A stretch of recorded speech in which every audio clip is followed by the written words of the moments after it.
Ladies and gentlemen, we are about to start our second session, so please take your seats. Thank you.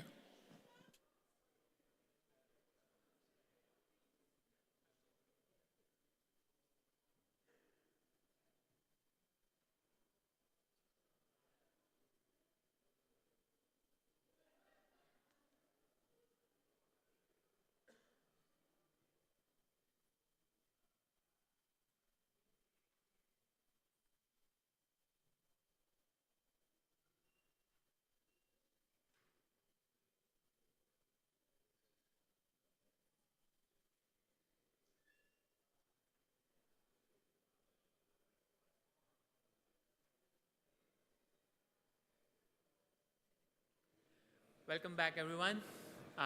After that last intriguing session, we have a fantastic 2 sessions before we go on lunch, and we'll talk about, in the first session that we have after coffee break is on wool impact mitigation.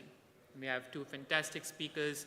We're going to talk about the science. They're going to talk about the numbers that we need to improve what Baptiste was mentioning, that the facts, the data that we need to improve the underlying data set that feeds PEF. Yeah. So we have 2 distinct speakers. Let me first introduce Stephen Winderman. He's a managing director of Integrity Egg and Environment, an expert in agriculture systems. He specializes in carbon footprinting, emission reduction, and sustainability, and particularly within the wool and agriculture industry. As an advisor to the IWTO, he leads critical research on the environmental impact of wool, and he develops carbon offset projects to validate them. Please join me in welcoming Stephen. He will give a brief presentation, and then we'll have Elizabeth. We'll introduce Elizabeth, and he's going to also talk about and add on to the conversation that Steve will have with us.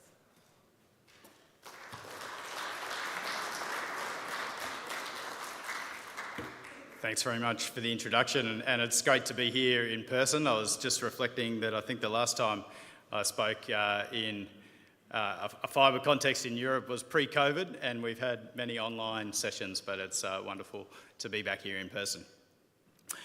For my background, for those who can hear obviously from the accent, I'm from Australia.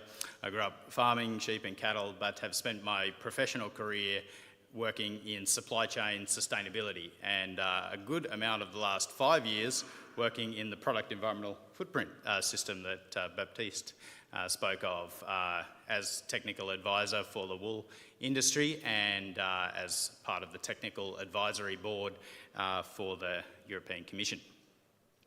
So I'm going to speak just for a few minutes on something that I think is really part of the core of this conference, and that is connection throughout the supply chain. I'm going to speak of 2 areas only because it's a short, thought-provoking session this morning.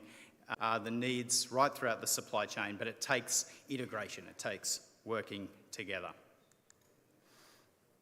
So the product environmental footprint, which we've been touching on this morning, tells us that natural fibres are a high environmental impact product, even higher than polyester. I want to challenge this morning about whether the true need we have and the true problem that the fashion sector has in Europe from an environmental point of view is really probably going to be addressed by this. Now, this is not going to be news to any of you, but if you look at the expansion in fibre production globally since 1980, there's a very clear trend about what has contributed to an exponential increase in fibre production and garment production, far in excess of population growth. So what does this mean? It means we now produce dozens more garments for every individual, and yet, of course, the need is the same as it was per person, even hundreds of years ago. At the same time, natural fibre production has been maintained at about a constant level. So if this is part of the facts, if you like, and the challenge is really fast fashion built on synthetics, is the solution, is the recipe of PEF going to provide us an answer there? I think it leaves really a challenge, and this is one that will be played out in sustainability forums, in boardrooms of fashion brands around Europe. The question, do we back our products? Do we back a high quality product? Do we encourage people to buy well and use well that product? Or do we actually opt out? Do we say, there's another solution, and we know full well that some garments are used once and some garments are used 500 times or more. So we need to look not just at the product, but at the function. And that function, what is crucial to that is how well it is used. Now, it's natural, I think, for natural fibre products and the brands that are built on them to create high quality garments, classic designs with longevity that are loved by consumers and kept for a long time. This is a natural aspect really of the industry, and it's why we have brands that are hundreds of years old. They've been doing this. The challenge is that PEF focuses strongly on the impacts of fibre and on manufacture, on the product. And there's an attempt made to handle the function or how many times it's used, but the recipe standardises that factor. Rather than engaging customers, consumers, and saying the single most important thing you can do is reduce the number of garments you buy well, use well, it doesn't engage and won't engage customers over that. So the question, and this is a challenging way to put it, I acknowledge, if the recipe doesn't give you the outcome you want or you need, is the recipe doing its job? Or to put it another way, and we can use we can actually answer this scientifically, and I'm going to dig into it in a moment. If polyester has a lower score, will that be more sustainable? Will that be a better outcome? So we studied this, and there's a lot of detail here that I won't bore you with or take you through at length, but we asked a simple question. If you replace a natural fibre garment with a polyester one, and we published this in the peer-reviewed literature last year, if you replace a natural fibre garment with a polyester one, what actually happens? Do you reduce impacts on the environment? Using a tool called consequential LCA. The middle bar is what happens if you replace wool. And how you can interpret that figure is if you choose PET, you do, or according to the system, you'll reduce impacts on climate. But at the same time, you'll increase impacts on acidification, on resource use, on water scarcity, on freshwater ecotoxicity. The answer is equivocal. You can win some and you can lose some. Cotton. Well, cotton, you actually are likely to increase impacts on climate, but you'll have a worse outcome with water scarcity, and probably not surprising to hear that. But which one's more important, climate change or water scarcity? And how do we make that decision? Ultimately, it's not a science decision. It's a policy decision, because it's not really possible scientifically to say, is climate change or water scarcity more important? So we asked that question, and the answer was, well, you win some and you lose some. We asked a different question. We asked the question, if you increase garment use life, what happens? And the answer is, no matter what fibre you choose, you always come out with a better outcome. You always come out with a better outcome because most of the impact is sunk already, the costs are sunk. So we keep using that garment to its maximum technical potential and we always win. The problem is, PEF in its current design, the recipe won't tell you this outcome. And yet, for the most part, we can see that the problem, rapid expansion of the garment manufacture through the use of synthetics, that's the problem. The solution, we need to use fewer garments and use them well, is not actually answered by the recipe.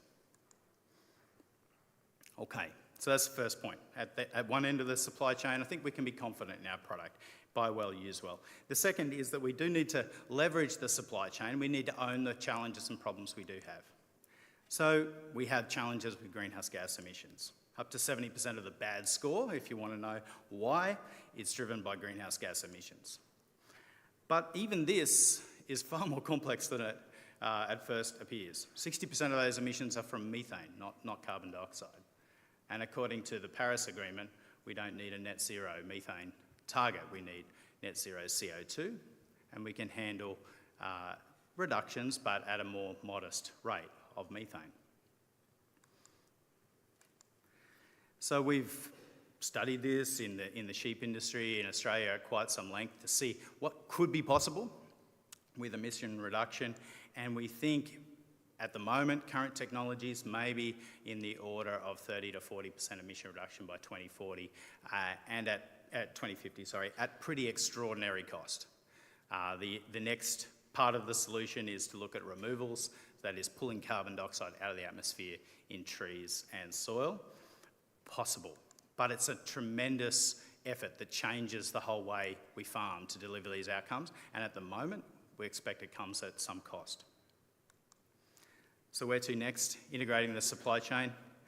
Animal fibres, I think, need a unique approach. We can't take the lessons from every other sector and just adopt them. We have high quality garments. If we use these to their full lifespan, it's a genuine solution.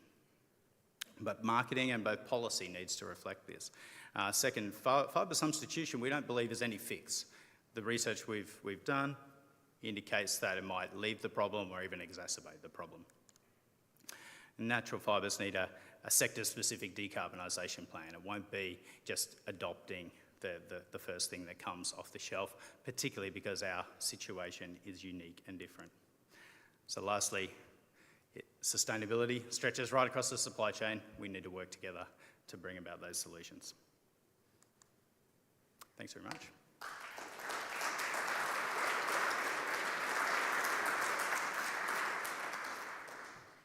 So we invite our next speaker, Elizabeth from Woolmark. She began her career in the wool industry in 2011 as the Secretary General of the International Wool Textile Organization. Her passion for wool has led her to consult for various organizations, including the Schneider Group, and she has played a pivotal role in organizing the Natural Fiber Connect event in the past and even this series. Elizabeth will share with us the Woolmark Plus strategy, going beyond net zero, and a roadmap to empower the natural regeneration and reduce carbon emissions. Big round of applause for Elizabeth.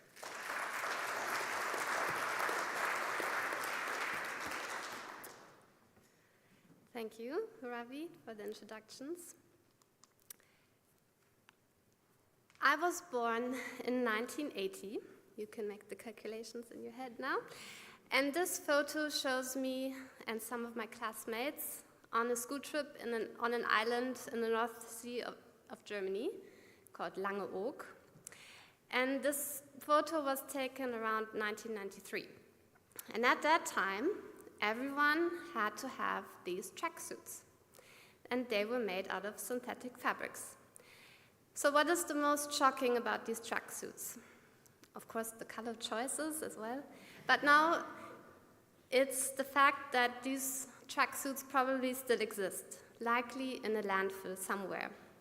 These tracksuits are no longer part of our childhood wardrobes, but synthetic garments like these, made from fossil fuels, they don't biodegrade, they persist for centuries, unless they are incinerated. All of you here in the room are experts in the textile and fashion industry. So I don't need to tell you that the global fashion industry emits up to 5% annually of all global carbon emissions. You already know that we produce every year 92 million tons of waste, and that about 35% of the microplastics found in our ocean comes from textiles. But why is it important to repeat these numbers? It's important so that we are reminded that it is environmental management, it is circular economy, and it's also natural alternatives that are not just trends, they are imperatives. So being reminded of these numbers like this shows us the urgency to act, and Gunther Pauli also said this today. It also reminds us that we have the need for innovation and collaboration. And these numbers and the ugly tracksuit is why all of us are here in this room today. to connect and to work together on solutions of how our natural fiber industries can offer to the world. During the next 10 minutes, I want to talk about moving from a focus on emissions reductions to a broader, more inclusive approach, an approach that places a high value on all aspects of nature. And this approach is known as nature positive. I think we all agree that the push towards a carbon neutrality is crucial. But at the same time, we have been developing a carbon tunnel vision, which we try to create with AI in this image. This carbon tunnel vision risks that we overlook other vital aspects of our ecosystems, our waterways, biodiversity, our communities, and our people's livelihoods. These aspects are equally critical to the well-being of our planet. A nature-positive approach, on the other hand, aims to enhance the state of nature. Nature Positive aims to create a net gain for biodiversity, soil health, and ecosystem services. It's a framework that values every aspect of the natural world and the humans interacting with it. It's about working with nature, not against it. Let me make this a bit clearer through an example. So imagine a farm in southeastern Australia. You could plant radiator pine there and it would quickly sequester carbon. But these trees are not native to Australia, and the Germans have tried this before. It didn't really work. By focusing solely on carbon capture, society misses the opportunities to enhance biodiversity. It misses providing habitats for native fauna and improving the ecosystems. It can also adversely impact the farmers' agricultural expenses. For a plain women's Shetland cardigan, 40 shillings, which is £2.10, and adjusting that for inflation, you would get to roughly 40 pounds. So it's 35 today versus 40 back then. So wool clothing has actually gotten cheaper. The question is, should it be actually cheaper? There's less wool being produced today than there was in 1957. So let's look beyond the price tag. The wool in this jumper could come from a farm that sequesters carbon. An Australian farm that we ran a research project on showed a net carbon sequestration of 4,697 tons of CO2 annually, more carbon than it emits. This sequestration is currently valued at approximately 100,000 euros. But wool farms do more than just carbon capture. Farms support biodiversity, conserve flora and fauna, as I mentioned already, and manage natural resources like trees, soil, and water. And the jumper will likely outlast its owner, as also Stephen mentioned earlier, and can be recycled, and when it comes to its end, it will naturally biodegrade, returning its 50% carbon back to the earth. We need to start seeing the value in this. At Woolmark, we want that consumers and businesses alike, that we want them to consider how they view natural commodities like wool. We recognize the need to raise what I call a fiber consciousness. Only 1 in 3 people even bother checking the label on their clothes. There is a global indifference to the materials our garments are made from. I hope you agree that this must change. We also recognize the need to support wool growers in their roles as stewards of nature. How? We believe it's important to diversify wool grower income streams, and Gunther also mentioned this earlier in his presentation, and also improving efficiency. It is also important to fund research that will help growers to reduce their environmental impact, while at the same time boosting productivity. And I skipped a slide here. But it's not enough to talk about it. We need action and solutions. So that's why this month we have launched Woolmark Plus.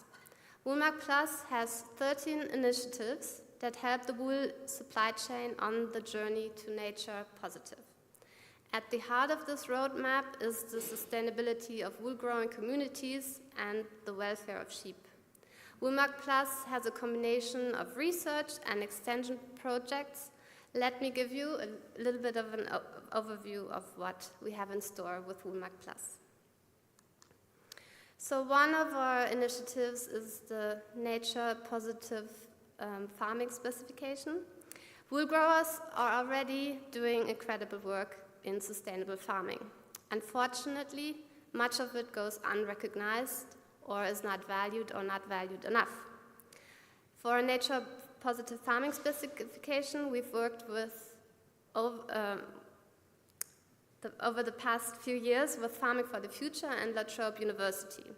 Together with them, we've developed an innovative science-based framework, a framework which wool growers can measure and prove the positive environmental outcomes of their regenerative farming practices.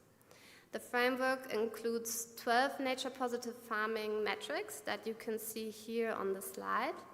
And when this is operational, the framework will ensure that environmental performance claims are supported by evidence, which is what one of the points Baptiste pointed out that we have to invest in. With these metrics, wool growers, brands, and consumers will have better clarity and proof in regenerating nature.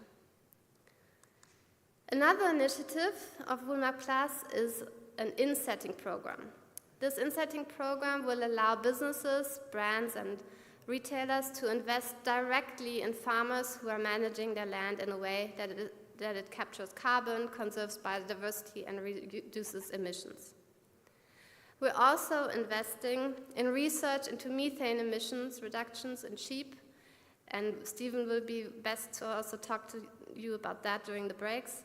This includes feed supplements that cut sheep methane by nearly 20% and boost productivity by 27%. And we're also committed to making wool the go-to fiber for the circular economy.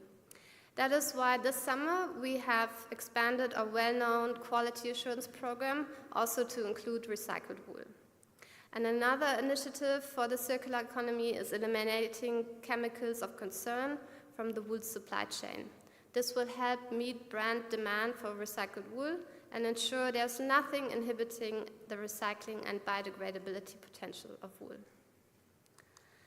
You can discover all of the 13 initiatives on our website, or you can reach out to me throughout the conference, and I'll be happy to speak to some of the other initiatives. You can also reach to our local offices, and they'll be happy to take you through our Woolmark Plus roadmap. But I would also encourage you, we have so many lovely Australian wool growers here in the room, and that's the best opportunity for you to find out what great work they're doing on the ground and learn from them to better understand the wool farming journey. But we're on the right path. Let's be honest. Let's collaborate. Let's put our money where it can make the biggest difference, because our future depends on it. Thank you.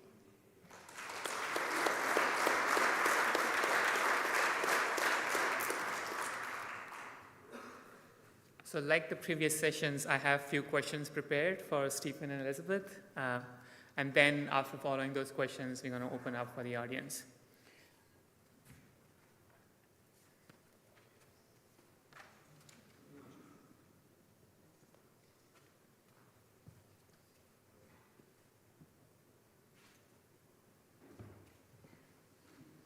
So, Stephen, I want to start with you.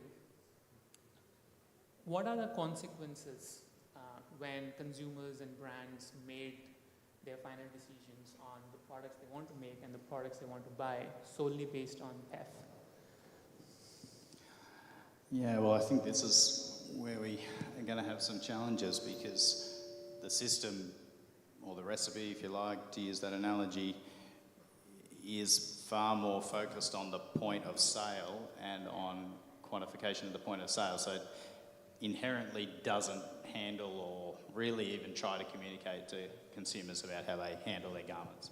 Now, that I think is a fundamental problem with the system, because the user has such an enormous capacity to impact the outcome.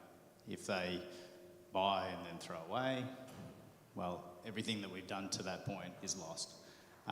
So I think that's where it would create a much bigger challenge for sure to take a system forward that genuinely tries to engage consumers with the power that they have, but ultimately a much more effective one in my view. It's true, and that's why we need to keep working on it. Elizabeth,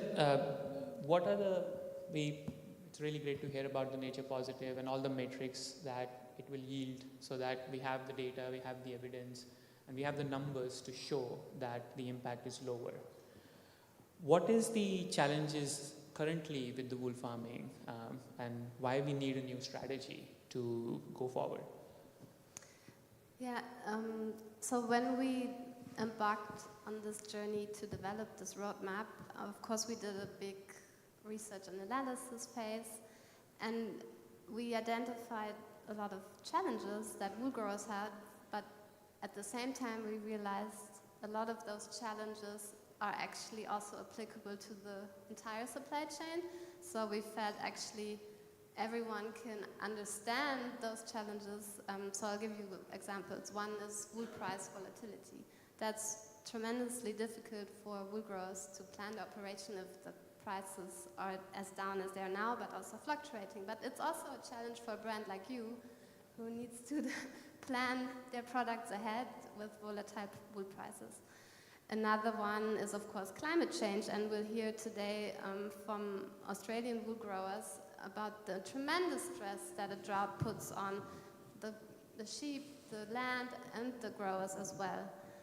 But at the same time, factories having flooding or too much heat in their factories is also a challenge to become climate resilient. That's a challenge across the industry. Another one is, of course, regulation. So wool growers already adhere to a lot of regulation in their country, regulating sheep farming resources. But now there's a whole suite of new regulation coming from the other end of the supply chain that affects you as brands, puts a lot of pressure on brands, and that is then being also directed towards wool growers. So there's a lot of commonalities and a lot of challenges, but that also we found then there's a lot of opportunity in that as well because of the special fiber that we have with wool. And we deliberately didn't develop it as a strategy, as you said. We called it a roadmap because we felt, we have very good strategies already in place in the Australian industry, but they are on websites and in my download folder, I don't know, probably also in your download folder.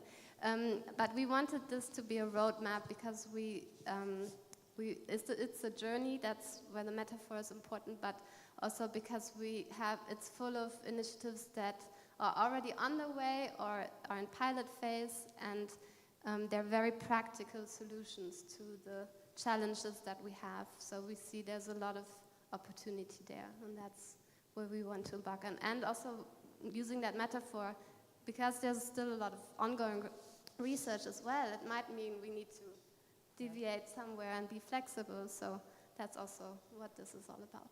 Fantastic. We have any questions from the audience?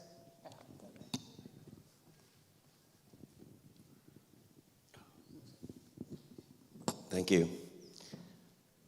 Question for Stephen, really.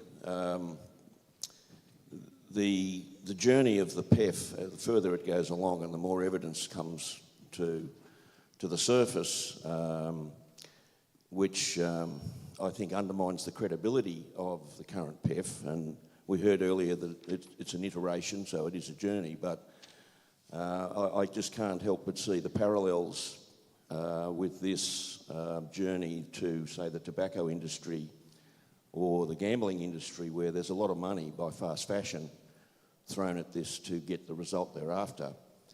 What do you think will happen when we get to the point of release or finality and it's been completely discredited and it lacks credibility? Yeah, that's an interesting point and question with only a few seconds to answer. It's got its challenges, but I think there's a genuine point there.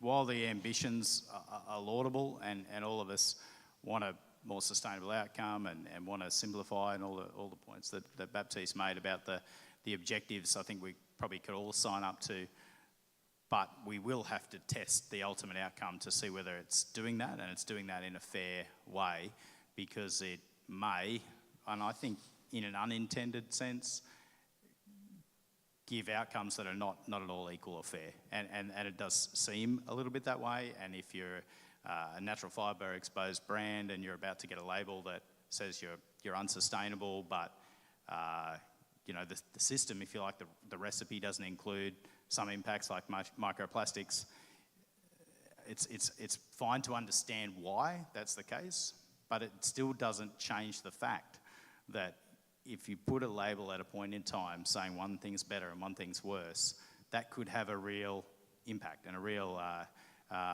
signal to the market.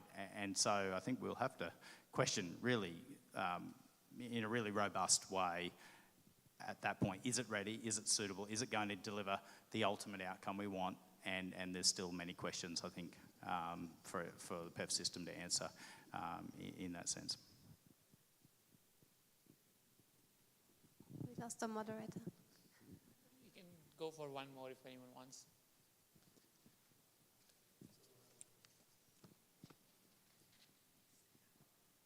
Okay. Good morning, everyone. My name is Bianca Heaney. A little bit of a question to Elizabeth, and a little bit with Stephen before when you talked about being out in retail. Recently, I was passing through a retail area, and there was a beautiful big Walmart symbol on the front of the shop window. And I thought, oh, in a lovely red coat. I had to go back and have a look. And I got inside the shop, and the retailers had no idea about wool. I looked at the coat, I put it on, and it didn't fall properly, and I thought, this is not really, really nice. Well-known retailer, I won't say who it is. But, and then they started pulling out jumpers or cardigans and so forth, and I had to explain to them the difference of the wool fibre and how it was produced. And then they pulled out some more that were extra fine merino, which was absolutely beautiful. I ended up buying one. But I told them the story of wool and what happened and how it compares with our hair, and some people have fine hair, some people have thick hair. Oh, we didn't know anything about that. They had no idea what they were talking, what they were selling. So we need to know, how are we going to... I wear it all the time and it's absolutely beautiful. And her husband was next to her and he said, why don't you give it a try? Give it a go. And I said, yeah, you should. It wasn't all that expensive, but off they went and actually purchased one. So it's just being there with the consumer, looking at the garments, explaining to them what it's all about and how good and natural it is, that we're going to actually get more people out there. So I'm not sure what Woolmark is doing about getting to the retailers or the shop assistants to explain and educate them how to pass on that good knowledge about what wool is all about and how good it is for us and our health. I mean, communications and marketing is a topic we've been discussing since I've joined IWTO in 2000. Doing the best we can, but it's difficult to reach everyone. Yeah, and I'll keep it really short, but one thing that industry does do is provide some of the science basis that can be used in marketing that demonstrates the truth of certain statements. I think that's one thing that the wool industry's been really proactive in, and it's ultimately it's a blessing that there's a condensing of the wool industry in Australia because it has a capacity to act in ways that couldn't happen if it was all fragmented.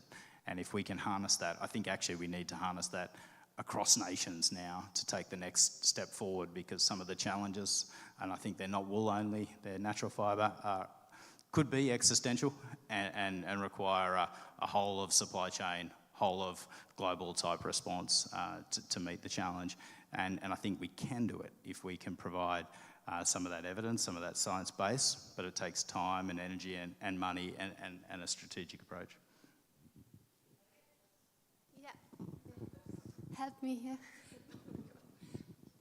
Okay, so my name is Birgit Gein and I'm working as Elizabeth for the Woolmark Company. I'm based here in Italy, And I must say that we are really doing amazing effort in order to educate. So we have many programs. We are starting already with the education, with the Wolf for School program with superior schools, really to teach the students and also to give all the informational materials to the teachers. And it's a program where we work here in Italy with more than 1,000 schools. And we have programs for universities and also for emerging designers. I mean, that's part where we really we educate the young generation as the future consumer, but also they are the ones who select.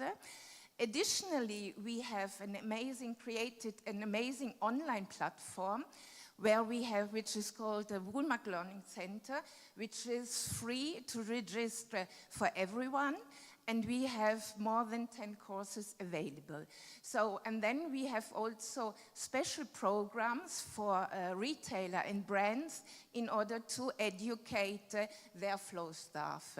Of course, I mean, it's very important also for us to collaborate with the teachers also in the school system, and we are doing it, because especially also in fashion design, etc., there has been over years a lack on the education of the product, of the material, and which is now becoming more and more important also to think about the circularity. So I just wanted to add that we are really invest a lot on that. Thank you. Ladies and gentlemen, big round of applause for Elizabeth and Steve. Ravi, is there time for me to add one point? Hi. Ravi, can I add one thing?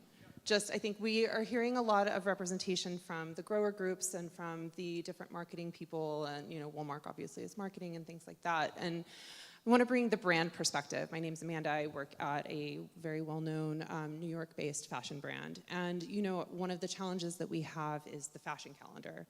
It is so fast. We are putting out product every month. We are putting out a broad SKU assortment. We have a lot of product. We have a lot of product that we need to educate our sales associates on. There is not time to really give them the kind of in-depth education and understanding that they need to have to be able to do things like talk to you about, different fabrications and what those are and the benefits of the different fibers. I think especially at a brand like ours, we have product that ranges from baby to women's polyester dress that they wear to work that's affordable to high-end luxury. We dressed J-Lo for her wedding, if it gives you any indication of who I am. It's not like a brand like Ravi's where they've got, a very particular perspective and viewpoint while still doing a broad SKU assortment there as well too, but you are able to focus and specialize on something. It's hard. And the synthetic fibers, we have to educate on that and what those product attributes are just as much as we do on the natural fibers and their attributes. So you need to have that perspective as well. In this room, I think there's so much, and clothes are so complicated. The supply chains are complicated, and it's all really critical. So just wanted to bring that perspective. Thank you, Amanda. Ladies and gentlemen, again, big round of applause for Elizabeth and Stephen.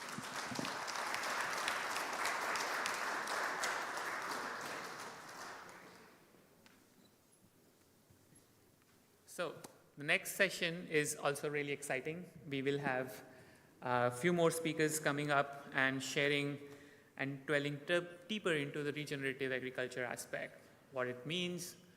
We heard Baptiste say that it means a lot of things. So let's see if we can consolidate and come to a broader definition of what regenerative means. And then we have Dora and we have a few more speakers talking about the finance and the certification side of sustainability. So I would like to introduce you to the first speaker. Her name is Dora Shu. She's a senior consultant at Metabolic, a sustainability consulting and a venture building firm in Amsterdam. When she's not advising the top fashion brands, financiers, and government or circular strategists, she actually runs a repair cafe in Amsterdam to promote textile circularity. Dora Shu.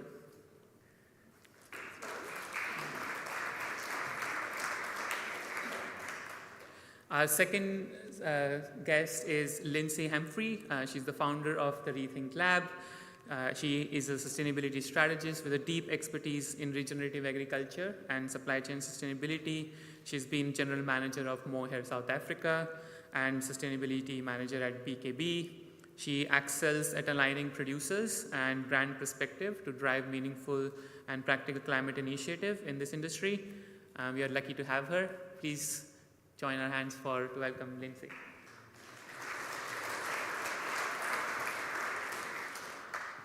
And last but not the least, we have Mario Serratore. He's an agronomist, an expert in project, business, and risk management. He's currently a technical director at ICEA, a leading Italian certification body. He manages the organic and sustainable production certifications.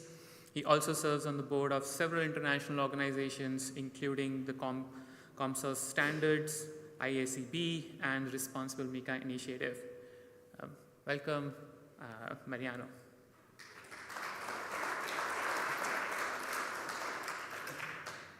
So this will be engaging conversations where we have our speakers talk about what they do and how they do it, and I will have some questions to them which will drive the conversation forward.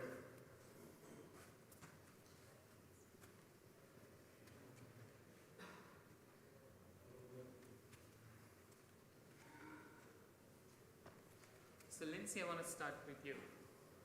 And let's address the elephant in the room. What does regenerative mean? Hi, Ravi. Not the smallest question. And based on this morning, I think that we all know that there is no one universal definition for regenerative agriculture. I also think that it's not anyone's role to try and define it. I think we're spending so much time trying as an entry point. We also understand that we still have farmers that are heading to certification. And when I think about regenerative agriculture, I think about impact beyond certification. What are our farmers doing that's not simply ticking a box of certification? So some of those practices could be improving soil health, promoting biodiversity, increasing water retention with the goal to build more resilient environment. But it will look different across geographies around the world, which is why we understand that we don't have a cookie-cutter approach to regenerative agriculture. In my mind, it's adopting practices that manage, restore, with the ultimate goal to enhance the environment and create a self-sustaining system that benefits the entire ecosystem. And I must stress that for me, regenerative agriculture includes animals, people, and land. Because ultimately, our farmers and animals are reliant on each other for life. And without healthy land, we simply cannot see that environment thrive. Thank you. And following up to the next question to Dora, what are the primary obstacles to building and scaling regenerative ag? Thanks, Ravi. Great question. So at Metabolic, we work with a diverse set of stakeholders, from brands and retailers to farm co-op to investors. And we have noticed some common patterns of challenges that include, for the producer group, access to capital has always been a roadblock. Even though regenerative agriculture can contribute to climate resilience, it has a compelling business case. So not the slides now. So it has a compelling business case in the long term. So I'll show this later, so we can go back to the speaker page. But it's usually deemed unbankable by many mainstream investors due to perceived risk, immaturity, especially during the transition period. And also for the funding that does come in, many of those are distant top-down that fail to fully address what the community need on the ground. And there are many progressive brands that have already invested and committed fund to help farmers to start pilots or set up fund for regenerative agriculture projects, but they are struggling with financial viability in the long term or struggling with monitoring and communicating the impacts in a robust way. And on the financial side, the investors, they're actually very interested in individual initiatives, wrestling this with in a piecemeal and disconnected way that's lacking the critical mass, value chain positioning, and market penetration needed to drive systemic change. That's why it's very important for us to think beyond just one commodity on one farm, but looking at the landscape level, geographic landscape and economic landscape. So in addition to what you can do in your own farm, who else in this region that are doing projects that can have symbiotic relationship? There's a lot of crossover between textile and food and skincare products. So if we can collaborate with different verticals and co-invest in region ag in the same region, it's lower risk, lower cost for everyone, and better benefits. Thanks. Then we go to certifications, which are really important because sustainable products are, with the certification, build trust with consumers. It differentiates in the market and also ensures regulatory compliance. And we have Mariano's expert working with the certification agency. How can we use these certifications to help advance regenerative agriculture? Yeah, thank you for the question, but it is a very hard question. I started from the first slide presented from Lindsay. You say, this is what means for me regenerative. So certification process, of course, it is a net value for the supply chain. But certification means to be transparent, clear. To be transparent and clear and to have this add value for the supply chain, for each subject in the supply chain, including, of course, the consumer side, we need to have clear rule. So the problem for the regenerative approach in this moment, it is that it is not clear and harmonized definition about what is regenerative. So in that slide, I tried to summarize different, it is just a little part of different approach, different terms, different mean about regenerative, including different label related to certification process. In the past 3 months, I attended 2 different summits about the sustainability approach and the supply chain in different sector, food side and non-food side. So in each summit, the main terms, it was regenerative. So I think that regenerative today, it is a big opportunity for the supply chain in an holistic approach, like Dora said, because it is a big opportunity for the future of our sustainability path in terms of process and supply chain. But behind the regenerative today, there is a big risk. The big risk it is that regenerative can become the same destiny of the world sustainability. So, an overload terms. So this is the risk.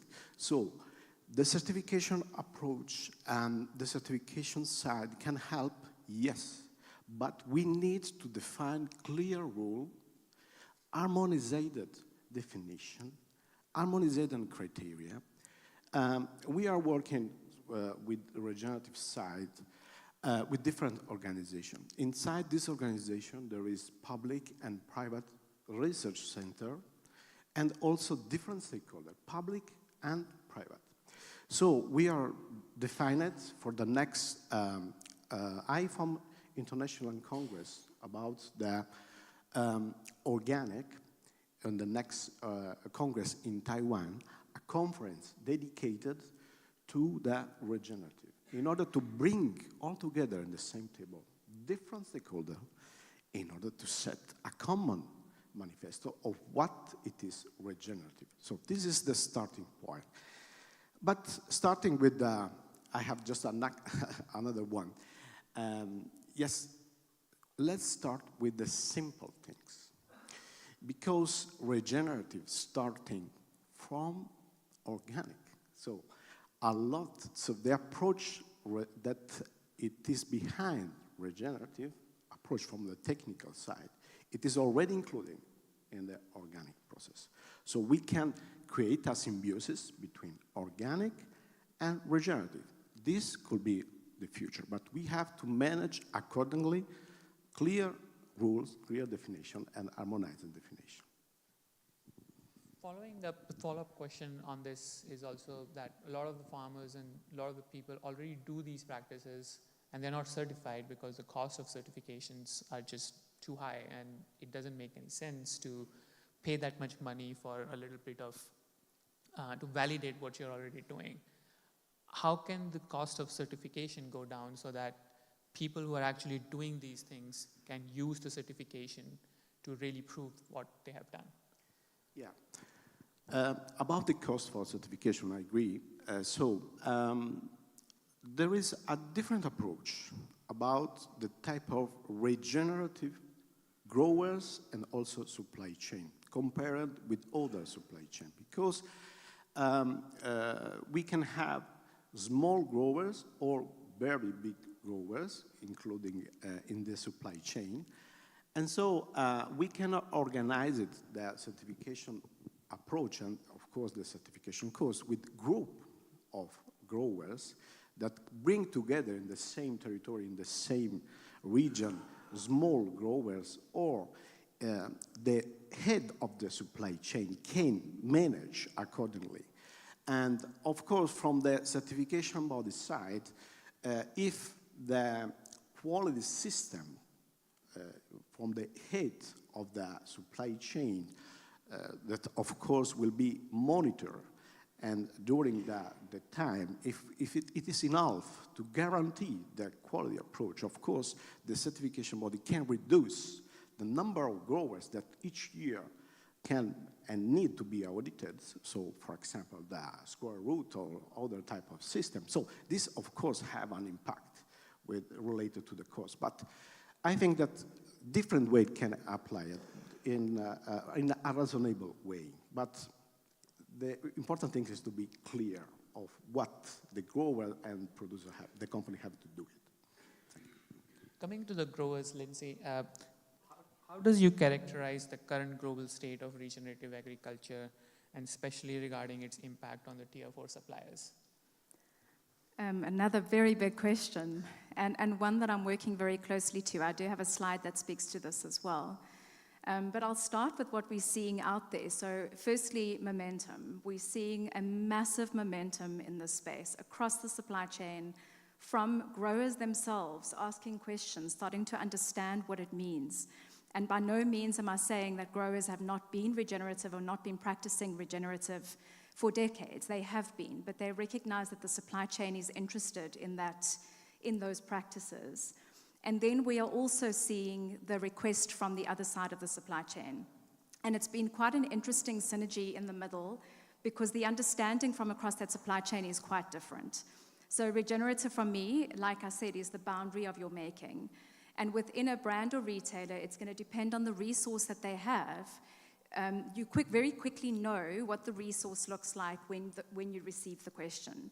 So you've got brands like Amanda's that is very well resourced, very well researched, and understand what they're asking. We also have smaller brands and retailers that are mid-luxury retailers that don't have specific roles within their sustainability departments that are looking at us and asking us to define what it is. So first is regenerative agriculture. We see it gaining significant attention, with the details fragmented, as we've already discussed on the stage, but the opportunities are rife. I think we can all agree in this room, as natural materials, we're sitting in a really good position to become a solution to climate's problem, but we need collective action. And different role players working towards aligned goals, but efforts are often uncoordinated. And what I refer to in that space is we have different programs. I'm very happy to see that in South Africa specific, all brokerages and all farm groups are working on regenerative programs. And my ultimate goal is that every farmer, regardless of what his supply chain looks like, has access to that information, has access to support in that space, and that it's not defined to a particular company that you happen to be selling your wool mohair through. And then the complexity, we've discussed this as well, is a lack of alignment of what metrics should be focused on, causing confusion for both the farmers and their markets. I often sit in conversations with brands going, but this is the measurement that this one program uses, and another program uses an entirely different measurement. So which one is the right one?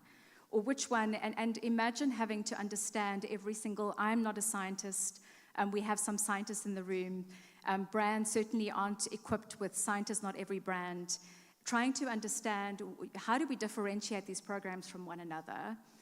And then the harmonization is my answer, is that as an industry, natural fiber industry, what we are learning, we need to share with one another. Across programs, pre-competitively, we need to actually assist each other along this journey. We need to harmonize our language, because collectively we know we are a very small percentage of the textile industry globally. And if we are going out with different conversations, or we're selling different methodologies, or talking down certain methodologies, we're doing ourselves no favors. Also, if we see the wool industry quite far advanced, the mohair industry, we see all these industries coming together, is let's share the work we've already done. We don't have to reinvent the wheel. So cashmere, alpaca, whatever's happening in those industries, let's sit together, let's show you what we've developed over the last couple of years, that you don't have to start from ground level. You can start at the collective level of knowledge that we've all learned over that period of time.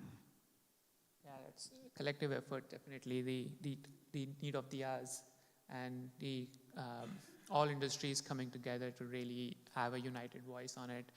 Coming to that, Dora, what governance structures are needed to do that, to scale regenerative ag? Yeah, great. I'm not only going to talk about governance mechanism, but also where the money can come from. Yeah. And I have some slides to show for illustration. It's the one that's previous one. Basically, we have been working on what we call place-based transition fund to scale regenerative agriculture. To overcome, it's basically an innovative financing and governance mechanism to connect the fragmented solutions and then build more integrated, holistic solutions at the regional scale. And has 3 key elements: financial innovation, community-centered, and impact monitoring. On the financial side, we pool capital from various sources to balance the risk, return, and impact for appetite of different types of investors to de-risk the projects. For instance, mainstream investors are interested, but they may require at least 8% return within a certain payback period. So Regen Ag might be considered too risky for them. But impact investor might be okay with 4% return if there is a certain impact that can be demonstrated. Whereas philanthropic funders or many brands and groups have already earmarked, committed hundreds of millions of euros in regenerative fund. Those are mostly in the form of grants, but you can only go so far with donating the money away, while this funding and as well as impact investment can be used as a leverage to activate more capital. Because mainstream investors would think that it's less risky for them to chip in if there's already funding donated. So by blending the capital, we can de-risk the project and amplify the finance already committed to activate more capital from the large institutional investors. On the portfolio construction level, we also blend different asset class or different types of projects to create, to balance the risk and return on the portfolio level, which I will discuss in more details in the next slide. And then once we raise so much funding, to ensure they are deployed in a way that meet the local communities' need the best, it has to be managed by a local foundation. In the form of steward ownership, so like how Patagonia has been doing, by combining nonprofit management with for-profit investable subsidiaries, we can attract external capital while building wealth and agency within the local community. So it has two key principles. One is self-determination, so the communities are involved in the designing and implementation of the projects. And the second principle is purpose serving. So it's to ensure the long-term mission is kept instead of maximizing shareholder value, is to maximize the regenerative mission of such a fund. So in addition to the return that's being promised to the investors, any additional profit could be reinvested in the community. So this local foundation could charge, say, 1% of the equity as a management fee to oversee and distribute the fund in the best way possible that fit the local context.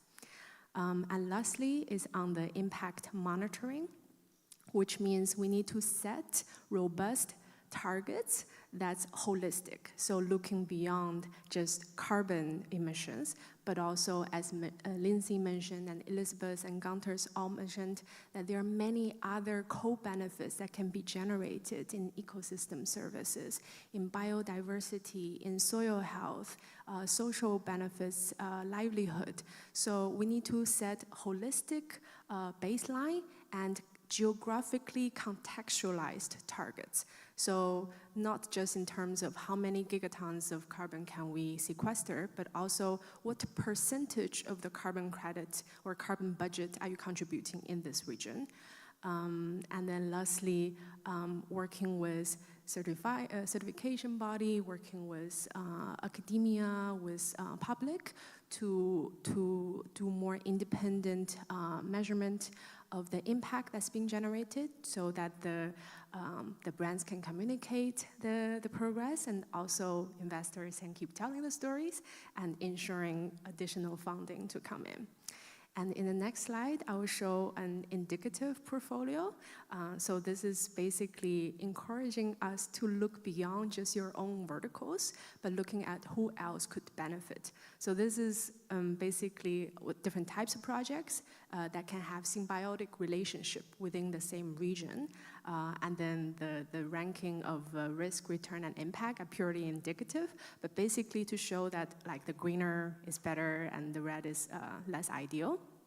So to give an example, pasture cropping has been used in some Australian merino sheep farm that combine grazing system with crop growing system in a symbiotic way that utilize the natural fertilizer from the sheep for the land to reduce the input needed from chemical fertilizer and also reduce machinery costs for cutting the grass while also retain soil nutrient and water as such. So merino sheep farming might be very beneficial to combine with legumes, cereal, and such. And also think beyond, like wool industry can also collaborate with meat industry and talk to leather industry or dairy. So to have multiple co-investors to engage in the same area, then we can use a relatively smaller amount of resources to maximize the impact. In addition, could the local community benefit from, say, real estate development for a processing facility, for better storage, for renewable energy, better transportation system?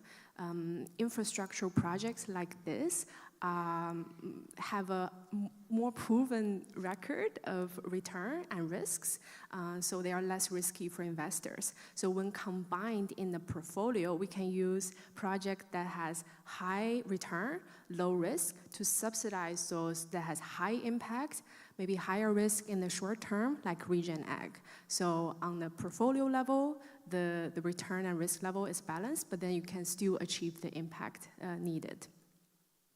And on the next slide, I will show the desired outcome for the different stakeholders. For producers, the it's quite clear that it can ensure that we get better access to capital, reduce transition risk, improve resilience to climate change, and increase profitability from multiple outputs, not only from your commodity, but also from the green assets like carbon credits, renewable energy credits, biodiversity credits, or payment for other ecosystem services. Those co-benefits that your industry can have to other industry has not been measured and communicated so far, so it's hard to monetize them. But once we combine them in a holistic way, then it's a much better story.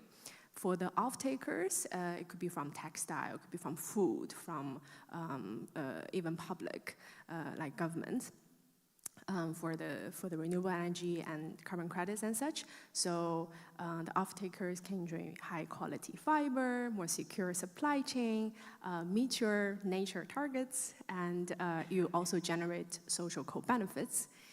For the founder and investor, for the philanthropic founders, you can amplify your impact with the funding you're already committed. You can say, we donate 200 million euros to this, but we help channel 5 times that amount towards regenerative growth in that region. And then better data and story for the investors. For the mainstream investor, they get profitable deals with a good impact. And for the enablers, the regional government, of course, will benefit from infrastructural development and social livelihood. And also for certification body, that means there's more certified products on the market. So we have been experimenting elements of this with Rockefeller Foundation and some other partners in the food and skincare industry by establishing 4 lighthouse projects in different locations of the world in South America, US, India, and one part of Africa. But we're exploring the opportunity to open the door to textile industry because there's so much synergies and crossover. So if you're interested, come talk to me, and I'll be happy to share more. Thank you.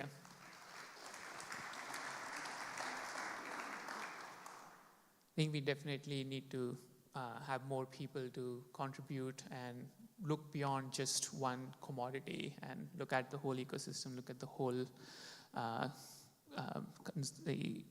everything that comes together and makes the land use and the people who are participating with the land, give them equal opportunities. Thank you so much, Laura, Lindsay, and Mariano. They are here. If you have any further questions, please reach out to them, ask them, and we're going to move to the next session. Thank you so much.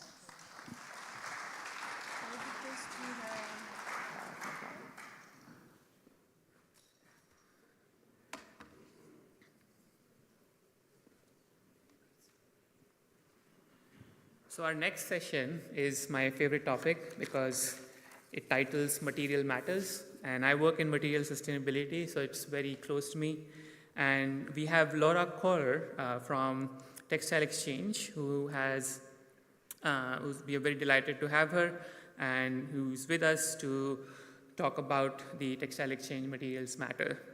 In her role, Laura oversees the organization standards and certification system, ensuring that they drive positive impact and promote responsible practices in the textile industry. Her current focus is on developing a unified standard system that aligns effort across fibers, materials, while integrating the climate outcomes at the raw material level. And Laura's also expertise in sustainability assurance. She has been working on this since 2000, and when she joined the Rainforest Alliance, and there she contributed to the growth of the FSC certification and expanded her work to include agriculture, greenhouse gas verification, and tourism. So very lucky to have her. Please join me in giving warm welcome to Laura.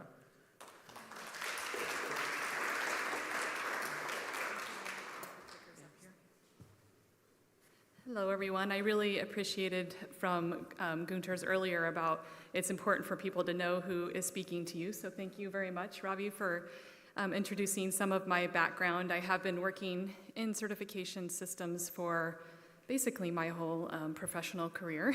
It was just coincidental that it happened after I graduated with a degree in biology, but I really loved the intersection of bringing, how you look at practices on the ground together. We are splitting the agenda into 2 different sessions, so I'll explain a bit of that so you won't hear from everyone during this part of the plenary, but I will bring 2 colleagues up on the stage a bit later to talk about some of the field visits that we've been doing and the key takeaways from those. So for the agenda, this part we're doing in the plenary is getting everybody on the same page. So what have we been doing at Textile Exchange with our standard system, what was mentioned before about the unification and where we are today in that process. Also that this year is pivotal for us to bring what we've developed out into the field, test the logic and test our logic that we think that we have, but learn, actually, we need to think about things differently when we have that experience talking to producers, talking to auditors, and other stakeholders. So we'll go through that scene setting with all of you. And then after lunch is when we split into 2 different groups. So some people will be coming back here for a plenary session with the Rangeland Stewardship Council. And then we have 60 seats for people that would like to come to Sala Bianca and do a workshop activity with us where it will be much more dynamic. We'll have 3 different topics from the standard that we'll unpack and let people talk through where we can get feedback from those who are implementing our standards and take some of those key learnings away from being at this event. And let's keep going. So I'm going to talk about what we've been doing with what we now are referring to as the Materials Matter standard. We identified a few years ago that it's quite problematic not only for ourselves to manage 8 different standards, but also for the variety of different users through whether it's the certification bodies, whether it's the producers or recyclers, the supply chain, the brands who are making claims. It's quite a lot, and we've gotten feedback that people would like to have harmonization where it makes sense to bring things together. And then additionally, we have another purpose, which is that as an organization that convenes in the textile, fashion, and apparel industry, we've set a greenhouse gas reduction goal for 2030. And that means that we've been shifting how we look at the different tools that we bring to the industry and how can we align on that being our North Star to help guide, how are we looking at these tools and the usefulness of those as we go into the future. And that definitely includes standards and certification and the type of criteria that are being evaluated in the field. So that's, in a nutshell, what we've been doing to pull together the Materials Matter standard. But I also want to mention that it's much broader than just those criteria that the auditor has on a checklist during an audit and that the producer and other certified organizations have to look at.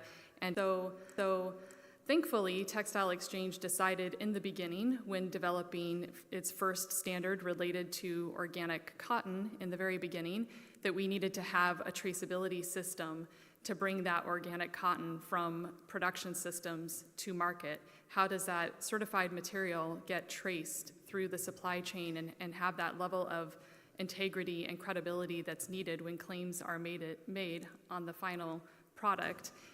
And part of that included developing a transaction certificate process to be able to record and track volumes of material in addition to just the physical material. And we are trying very diligently to scale that system. There's been the volume of certification that is in place now, the number of sites, which is somewhere between 70 and 80,000, which is incredible. All of those companies are having to participate in this traceability system, and it's created significant pressure on the system in terms of seeing that certified material go from its raw material phase through to the final product. So a big part of the standard system is how we're strengthening our traceability and making sure that it is digitized and electronic and moving into the future. And I'm sure many of you are aware that there is a lot of regulations now on claims and labeling, and especially when tied to certification, because this is something that is being communicated to consumers. We need that to be concise and clear. We need it to be substantiated. So that's another part of what we need to look at as we're redesigning the standard and the criteria. How do we make sure that the claims that are being made for certified products are aligned with what government is saying is necessary in truthful claims? So what's been really helpful getting out into the field this year, as I mentioned, this has been our pivotal year to take what we've developed, go into the field, do pilot testing, and hear from stakeholders, those who are using the standards. A concern that we have heard is that we're moving everything under this one umbrella. So of course that's been part of what we've been promoting. This is a great thing. We have these many different standards and we need to bring them under a new system so it's more efficient for everybody. But in reality, there are those impacted, such as producers, that don't want to be under that same umbrella necessarily. They like what they've gotten with the RAS, the RMS, the RWS. I'm saying the acronyms because that's how people say it to me. Normally I would spell them out, but those responsibility standards, people like the identity of those, and I definitely have been hearing that that's something that is causing concern. And we want to be acknowledging in this process that every material that we've considered to be part of our certification system truly matters. And we have a commitment to make sure that those stories are told, and that's part of what we're elevating in our information. And so with that, I'm going to share a bit more about animal fibers in the Materials Matter standard. It is a voluntary sustainability standard system, and I say those words because there is a concept to have global standards that are part of an international sustainability organization called ISEAL, where they set best practices. They take a different approach from ISO norms on how we all operate and bring in the sustainable attributes and transparency, stakeholder input. They provide guideposts for how we manage sustainability standards. And a big part of that is having a theory of change.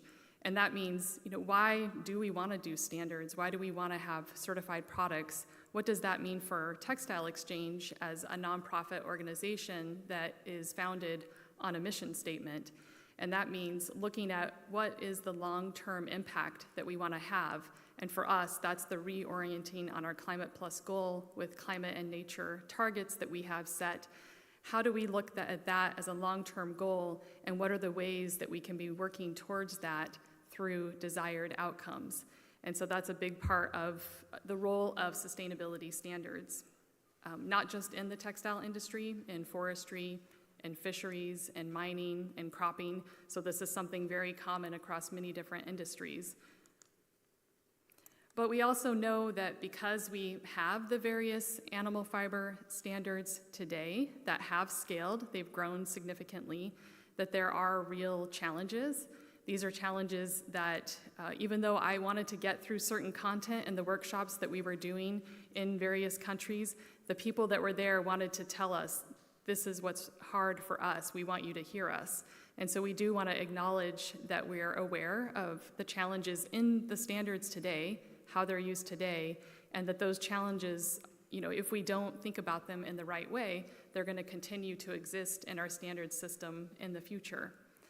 And part of that is just this lack of awareness and recognition of what farmers, producers, growers are doing on the ground and how their practices are contributing to positive climate outcomes, and using standards as a tool to differentiate those farmers and those practices and elevate the work that they're doing. And that's what we want to do by having this collective effort through this Materials Matter, new branding, the claims and the labels that we want to provide, is make sure that we're collecting those stories, that we're identifying and acknowledging those practices that are happening in a way that we can be telling those positive stories. And that includes also some of what we heard earlier about there are going a step above what would be the typical certification. We have, we're not going to regenerative in our standards. We don't think that that's possible at this point in a certification model, but we do have areas that we feel like could be lofty for certain parts of the world or certain activities to achieve, but that they also do demonstrate going a step above and beyond. And we're calling those leadership criteria. And we want to find a way to be able to talk about those stories as well. So having a mechanism within our standard that there's the certified growers and there's activities that they're doing that we want to highlight are going above and beyond and demonstrating leadership. We also know that it's very challenging to keep up with changes. We heard in our workshops so far that it's not only our standard system changing, that a lot of other verification systems are also evolving right now, and it's a lot to keep track of. That's why we took a bit of I don't want to say time out, but let's say time out this year. Our original plan was actually to have the standard finalized this year, but instead we're allowing this time to get out in the field. A big part of that actually was because when we did our draft public consultations last year, we heard from very few producers. And those are the ones that are really impacted by the changes in the standard. And the scope of the Materials Matter standard is Tier 4, so it has to do with raw material production. And I'm focusing on growers, producers in this audience because we're here to talk about animal fibers. Obviously, there's other Tier 4 producers or production activities that the standard applies to as well. But we wanted that time out to get out into the field and have those conversations and help raise awareness about what we've been working on and learn from those engagements on where we can improve our logic and take the standard forward. And we also acknowledge and understand that there are multiple audits and verification systems out there. A commitment that we've had since the beginning is to look at where can we work with those partners and provide recognition of those other verifications so that we are not coming in and duplicating audits. We definitely do not want to be duplicating. So it may be that we can add new materials in the future by working with other Tier 4 standards, or it may be that if there are verification systems that are looking at social compliance, for example, we can relax our criteria that are audited so that you're not sitting through a duplicate process. And the last challenge on here, and thanks for patience on this slide, but I think it's probably one of the most important in the deck to acknowledge these challenges, but we are all feeling the pressure of government policy and regulations. I like to kind of joke that when I was working at Rainforest Alliance, there was this idea that we need government more involved. We need government to put preference on certification. And we definitely need to be investing more of our resources, time, and energy in Tier 4. We have been excellent, I will say, based on other standard systems that I've worked in. Something I feel that really stands out for Textile Exchange and moving here is how we convene primarily at the brand and retailer part of the supply chain. The way that we have our annual conference, for example, the variety of different webinars that we're holding, the roundtables, these are activities that those who can participate and dedicate their time to engagement, it works really well for them. And I think it's helped raise awareness of what we're doing by bringing people together and allowing there to be those open conversations. But that's not exactly the same way that you connect with producers on the ground. We actually need to get out into the field and have those conversations in the right safe space that's meaningful for growers. And that may be that we need to have more of our people, like Siobhan and Bronwyn, who are based in South Africa, having more of that in different key geographies to make sure we have people that can be your local contact that you can go to with your questions and your concerns, and they understand what you're talking about and bring that information back to how we're looking at standards development. But it also means that we need to be working through network partners. So the different ways that I've been getting into the region, I'm meeting people that are not just those actually implementing the standards to be certified, but it's other organizations that have taken notice of the standards and need to provide that local support to those who are impacted. And we need to leverage those relationships and make sure we're giving them the information that they need to be supportive to producers. All right, so just summing up that we need to support this change. We need to be connecting and have outreach activities that are meaningful for producers. We need to have mechanisms for us to be able to listen and digest and learn where we need to take this information. That means that a lot of what we've heard this year in the pilot testing activities we've done, we knew immediately we have to do another round of these outreach activities when the standard is finalized. So for people to know what is different between the responsible animal fiber standards today and the materials matter standard criteria in the future, we need to be getting out in the field and providing that kind of education, not telling people how to implement the standard, but giving the intention behind what do we mean by these criteria, what does conformance look like, what kind of tools and templates do you need, and including also the group managers, of course, so those who are working through a group certificate model with an ICS, they need to be invited to those conversations. The certification bodies and their auditors need to be invited as well. We all need to be on the same page for this system to work. So what I'm going to do now is something that we had not done yet in the workshops, and that's to walk people through how we've been looking at the brand of the Materials Matter standard. So we released the new name. As you heard, we were calling it the Unified Standard System last year. We released the Materials Matter name in June when we put the pilot version of the standard out for people to view as we went into the pilot testing.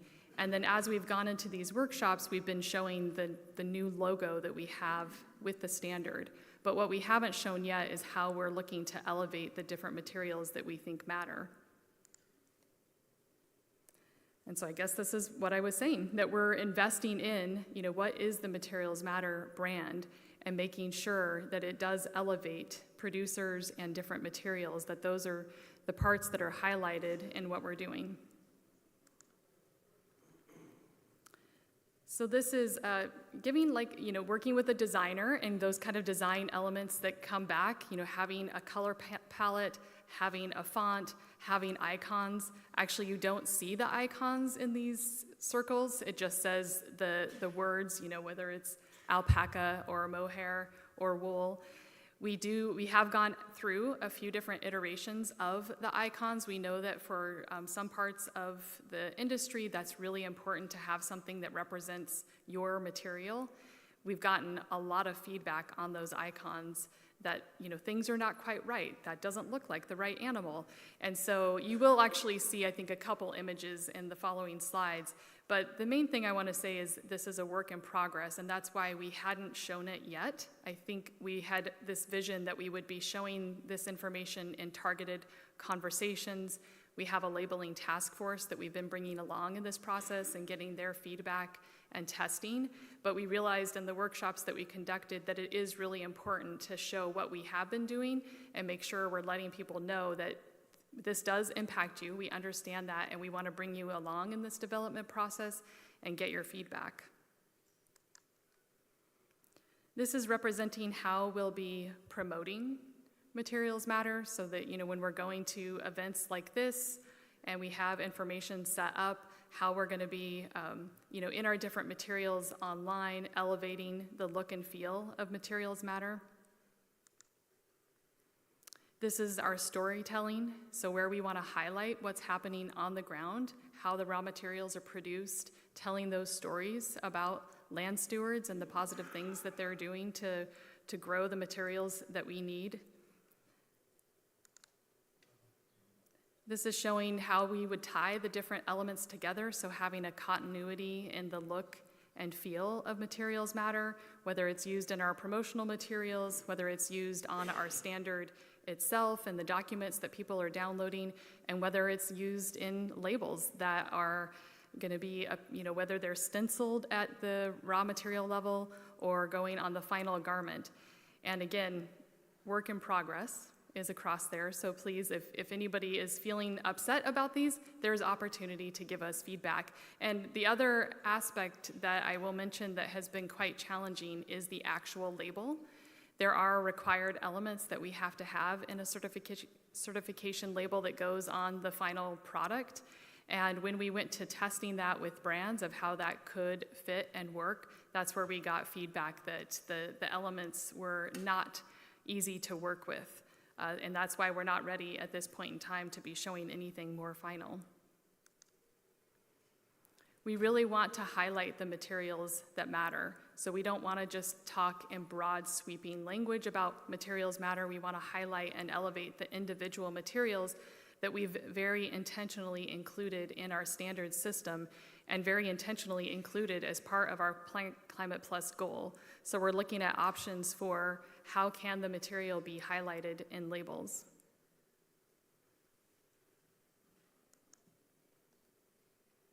So just showing more formats. This is very similar to what we have tested, but then made some modifications based on the feedback from that.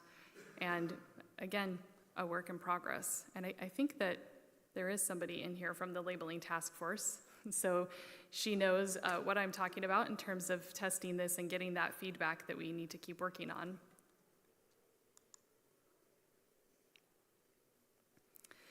So showing you this information as part of our commitment that we know that this impacts those who are participating in certification, that growth in use of the different logos that we have for our responsible animal fiber standards today has been an upward trend. So recognizing that this is a big shift to move to new branding and labeling and iconography. But we have, I guess the way that I see it is we have to do it now or never. So either we continue to invest in each of the individual logos that have their own look and feel, or we put the collective behind Materials Matter and have the so-called buying power in raising awareness of this one brand that speaks across multiple certified preferred materials. And so that's, essentially the commitment that we have in the investment that we're going to make and really raising and elevating the awareness of where we're going with Materials Matter and making that connection of what's happening on the ground to produce these raw materials to how, when you see that on the label, connecting that storytelling. So this is the part that I want to not spend a lot of time on. It's in our various different information that we provide along with the standard and events that we do, mostly webinars. We talk a lot about the scope and the timeline, but because we're short on time, I can see the clock ticking with 20 minutes. I'm not going to spend a lot of time here. This is representing the scope of the Materials Matter standard, which is pulling from the different standards we have today and pulling from our Climate Plus goal and targets we have around climate, nature, and people. And the part that I wanted to skip to is, again, because we've been getting out into the field, delivering some of this information, it's come through very clearly what I mentioned earlier, that there is concerns about all of these materials being wrapped under one umbrella and not having that differentiation. And the main message that I want to convey is that we are working in these different materials across all of the tools that we have as an organization.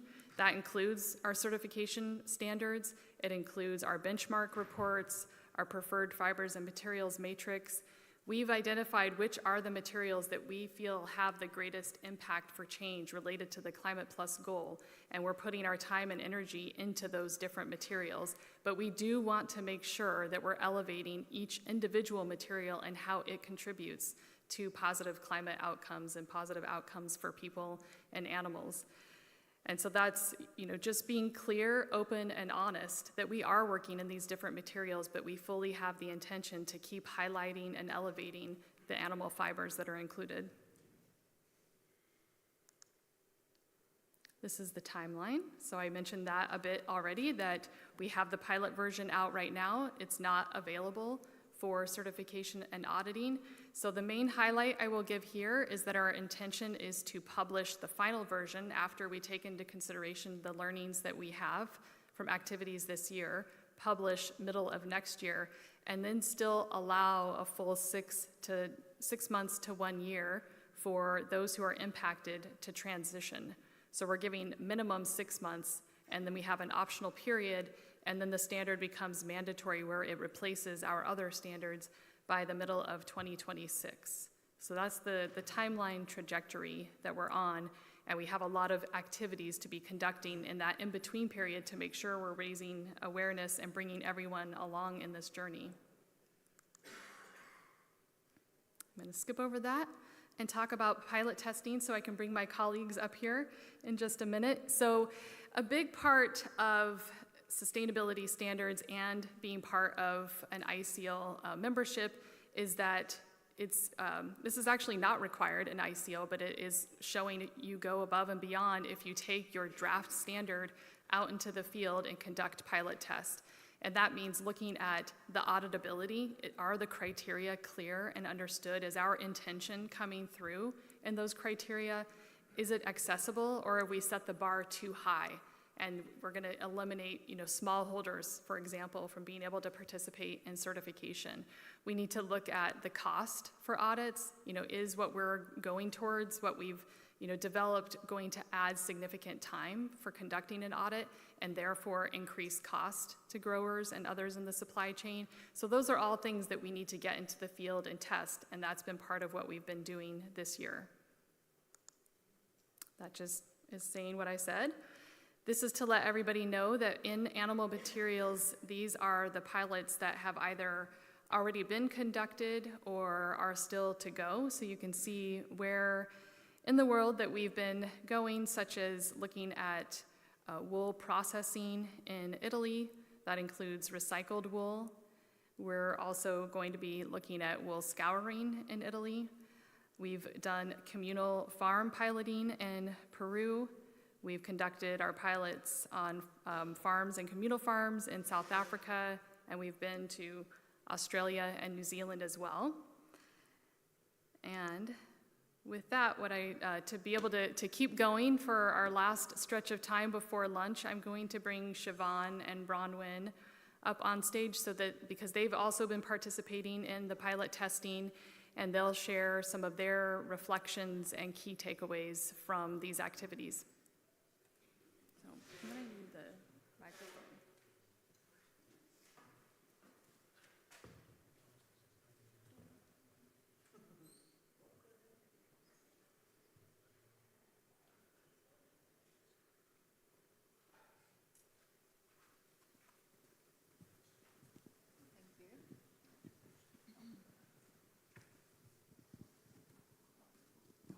So we're just going to go straight into it. Firstly, it is lovely to have some of our Australian wool industry and wool growers here today.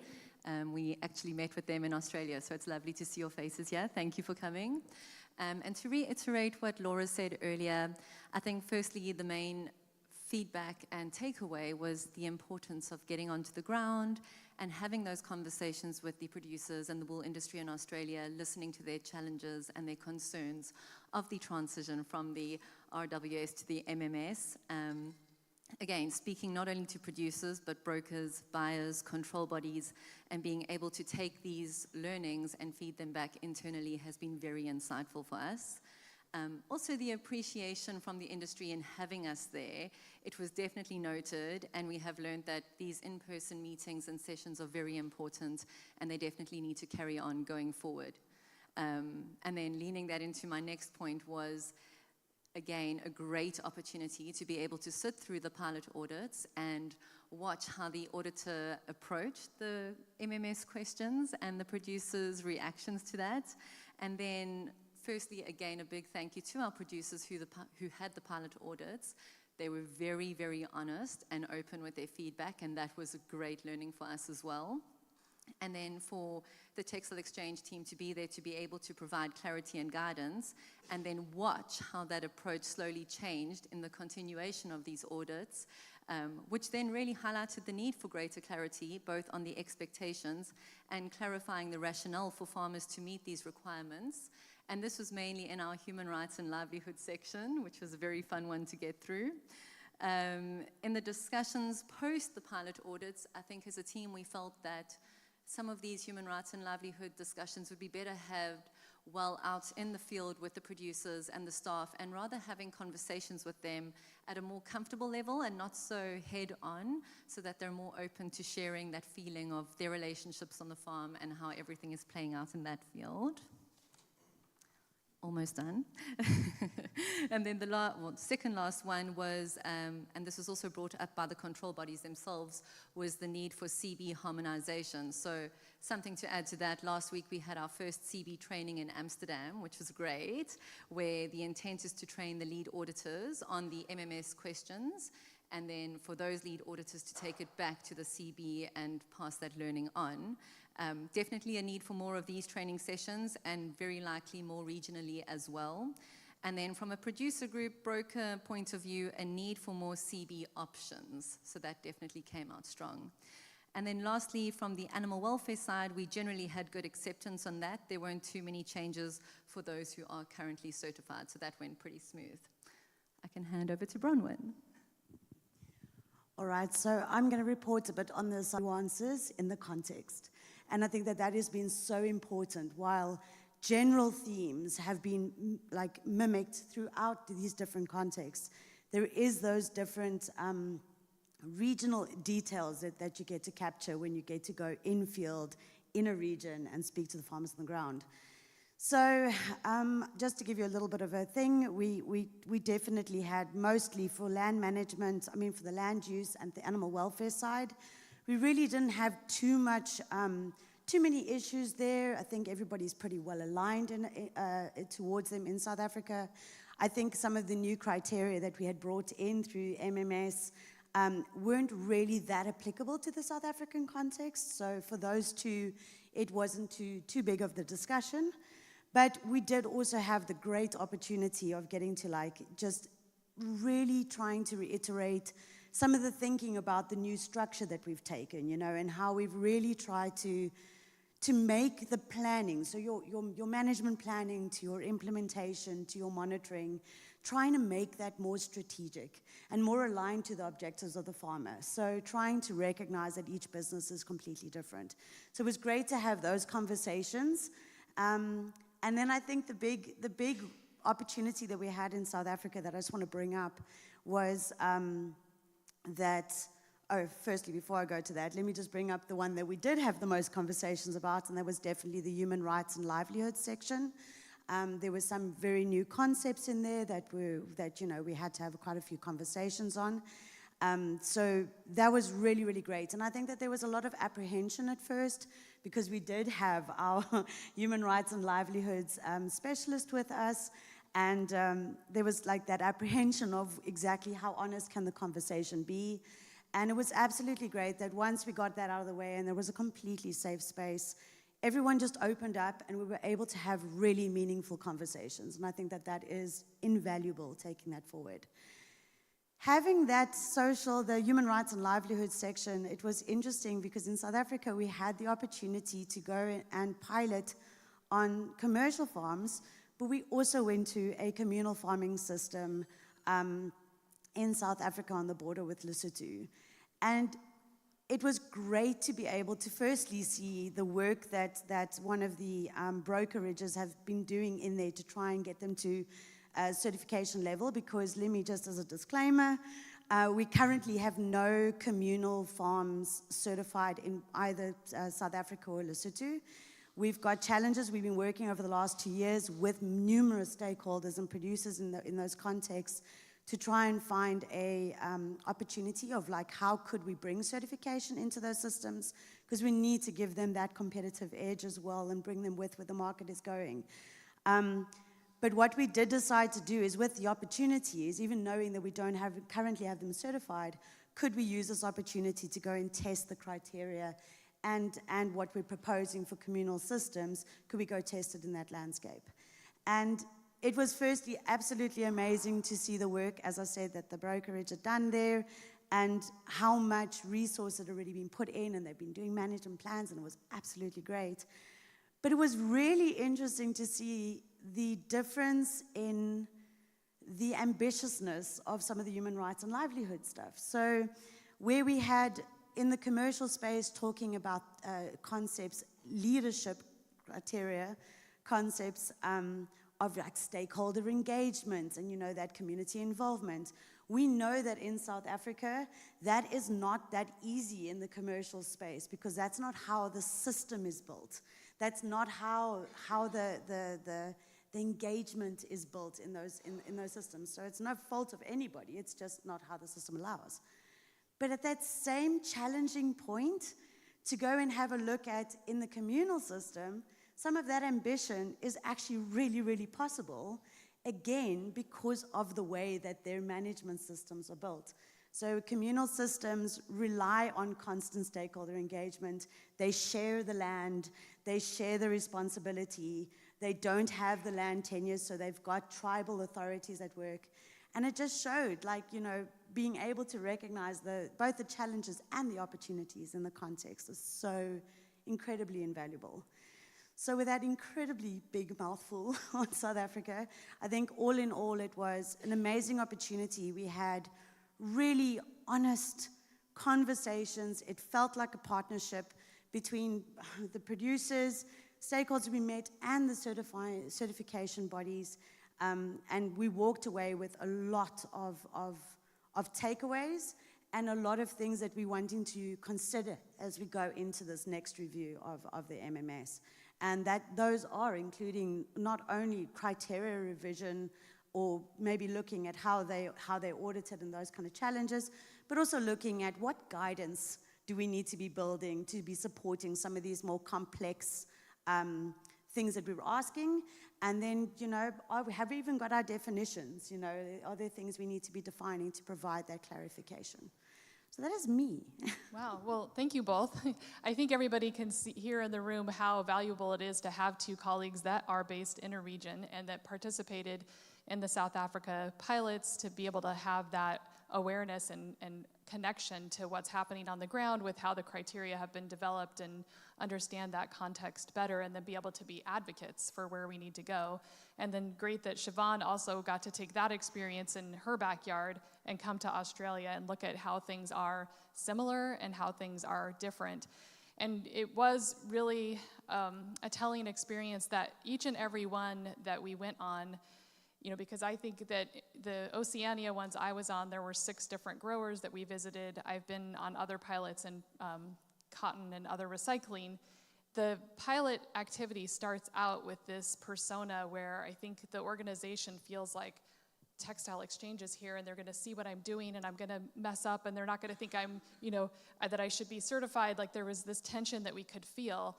But then when we got going into the conversations and they realized, oh, this is really that they want to learn from me about how these criteria would be understood and applied, and that we could have conversations about, you know, them asking, what is it that you mean? What are you getting at with this criterion? And then they could talk about, well, this is how I actually do that. And we're learning like how we can shift our criteria from being prescriptive, where we set like a very specific thing, like there shall be 3 monitoring sites, and learning that actually is not meaningful and valuable. It's forcing the auditor to have to look at pictures that were taken yesterday of the monitoring sites and then drive for an hour to those monitoring sites to corroborate the pictures. That's not at all what we intend by having a criterion about monitoring activities for sensitive areas and how those areas are being you know, improved. And so just being able to have those open conversations with the auditor sitting there, with the grower, and with Textile Exchange has been, you know, an experience where we realize this actually needs to be part of our system. We need to be getting out in the field and having that kind of open dialogue on a regular basis where we can learn from each other and not have to issue nonconformities. Obviously, there will still be audits with the CBs and the auditors and with nonconformities that are issued, but you know, how can we bring this kind of activity into our system on a regular basis to make sure we're all learning and improving together? I also, just because I'm seeing this slide, Anna Heaton, probably most people know, our animal materials lead, would normally have been here, but she's on vacation in Italy. So she's sorry to be missed being here. And I kind of skipped over this map quickly. You can see workshops highlighted on the bottom of each of those places where what we're going to do after lunch, the workshop activity we have planned here, we've conducted most of those except South Africa in other you know, parts of the world. So just to highlight, it's not just the individual growers that participated in the pilots, but we're trying to bring as many other impacted stakeholders together in these workshops and have that open dialogue in that exercise as well. So with that, I think we can go to lunch 2 minutes early, or wait, not early, but thank you.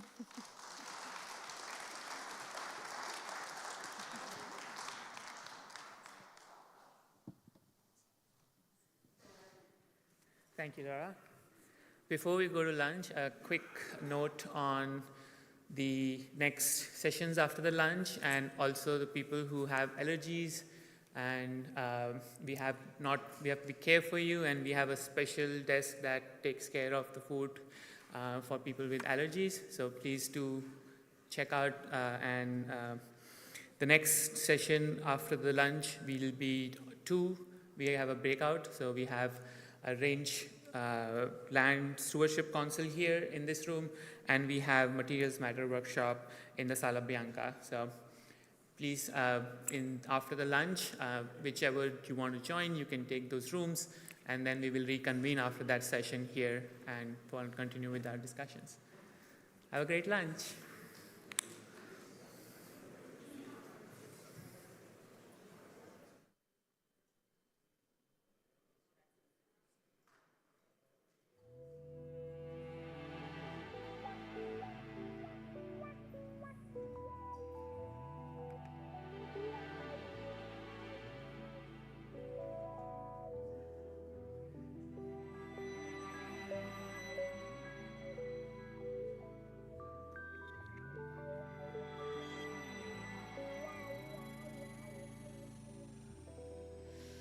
Flocking to the sea,